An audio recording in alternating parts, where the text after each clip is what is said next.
家平常有清冰箱的习惯吗？如果冰箱打开有异味的时候怎么办？我相信每一个人一定都有这样的经验：食物买回来有多有剩，可能就往冰箱里面堆。如果放久了，哇，一下忘记，下一次打开的时候发现哇，都已经过期了。定期清冰箱非常重要。今天我和我的团队特别来分享我自己家里的冰箱，看一看里面到底长什么样子。Let's go！ 哇，我先来看看我们现在冰箱有什么。2个水煮蛋，听说好像是上个礼拜的，所以这个可能要先等一下处理一下。再来，先看一下这个有没有过期，保存期限6个月，这个应该没有，这个最近才买的。OK。你要多久清一次冰箱？我大概我们1个礼拜1次吧，因为我们大部分都是比较少自己煮啦。你再看看还有没有什么。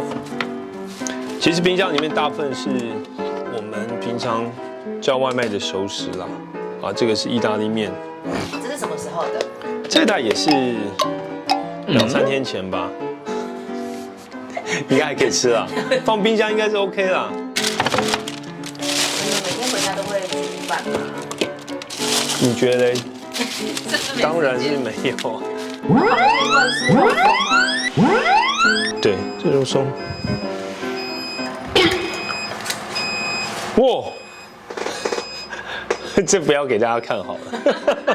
对，这2014，我大概我们1个礼拜1次吧。